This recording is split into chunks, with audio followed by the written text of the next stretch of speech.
So I just wanted to talk about the Lotto campaign update. I'm just on my blog and I link to that in the description if you want to read it for yourself. But essentially it's just involves putting a load of books into one campaign at a low bid and then seeing what happens, basically optimizing it accordingly. And it was a way of advertising a whole bunch of books that had never sold or really didn't get very much traction in the beginning, or maybe sold a few copies and even had 5-star reviews, then just didn't continue to make sales. So what I did is I started it in the US and I had some success with that quite quickly and got excited about it, decided to throw up the same ad as well in the UK and Canada as well. And it turned out the UK was a bit harder overall, though it's been the hardest one by far for me. And it's really going to depend on your type of books, and whether this campaign works for you at all in any marketplace is going to really depend on various factors, but including some of your books possibly. Such as in the US, I've had more success with composition notebooks because they're popular there. Kids need them for school and so on. But in the UK, that's not such a thing. We don't need books for school to write in. Those are provided by the school. It's interesting that in every marketplace there have been very different books that have been selling in general. They're not the same in any of them. It's just to have that information is quite interesting. But despite the problems in the UK anyway, in every single country there have been good results. The problem is when you have a campaign with 200 books in it, it's going to take you quite a while to optimize it, because let's say you wait till you've spent $1.50 or $2 without a sale. There are hundreds of books that would have to go through that process. I'm going to run over the ACOS right now for these ads. So in Canada right now, the ACOS is 27%, and the books selling have an ACOS of between 0.25 and 13%. Some that were spending and not selling, I've switched off, and then I've kept all the ones that have a really good ACOS. So it's slightly unprofitable, but not very much so. It won't take very long to bring that ACOS down, I think. And very similarly, in the USA right now, the ACOS is 28%, slightly unprofitable again, but the ACOS of the books making sales is between 0.75 and 18%, which is very good. So in the UK, this is the highest by far, and the ACOS is 42% right now.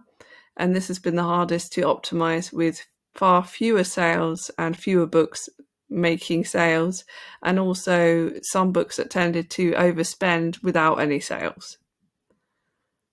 But again, in the UK, there are still some books that are selling, and the ACOS for those books ranges between just 3% and 16% ACOS.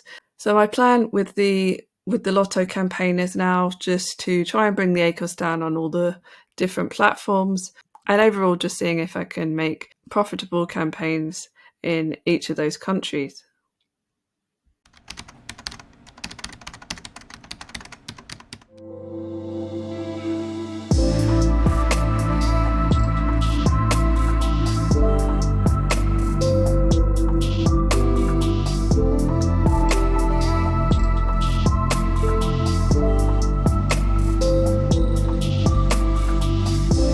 And my royalties in July were $6,386. That first day on July the 1st was $651. And that was mainly for one book. It was over $500 for one book. The second lowest day was $321 and the lowest day was $102. But there were several other $300 days. And just for comparison, you can see that I made $4,500 in July last year. So that was in 2021. And this July, it was over $1,800 more, which is kind of insane. Definitely completely unexpected. So some of you might also be interested in my marketplace stats for July. The top marketplace being the USA at 57% and the UK at 31%. The third and fourth being Canada and Germany. And I did get my first sale, I think it was my first sale, in Poland this month. I know Poland is a new marketplace that has come onto Amazon recently. So what I'm going to do now is just look at my ad spend for July, and I'm going to hop onto my blog and just show you the numbers as far as that goes. So in Canada, I spent $35 and the ACOS was just 18%. In the USA, I spent $132 and the ACOS was 23%. which is still pretty good, not too bad. Part of that was because of the Lotto campaign, took it up a little bit. And then in the UK, I spent £74 and the ACOS was 15%, which was really good.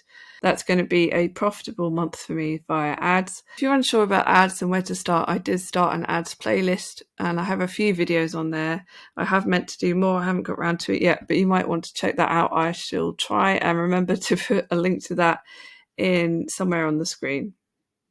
So the total ad spend then was $250 roughly, and that's in US dollars. Once everything has been switched up from pounds and Canadian dollars, plus a 20% VAT charge that I get charged here in the UK. And so that brings it up to approximately $300 spent on ads this month. And as usual, my other expenses are just my tools, which come at around $100 a month. I link to all of my tools in the description below. So in total then, after we take away the $100 for tools and the $300 for ads, that comes at a profit of $5,986, give or take. It was such a nice surprise to have a high month considering it's generally always been lower. I was kind of expecting that Q4 now, which is the last few months of the year, which tend to be a lot higher sales-wise, I was thinking that they were going to be very similar to last year because I haven't uploaded very many books this year. I don't know how many I'm going to be uploading before Q4 begins or during Q4. So I've always just anticipated that it will probably be similar to the previous year. So I'll have to see what happens. Thank you very much for watching.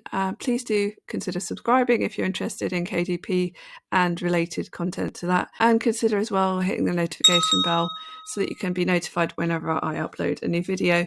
And if you can give me a like as well, that's a bonus. Thank you very much. And I will speak to you again very soon.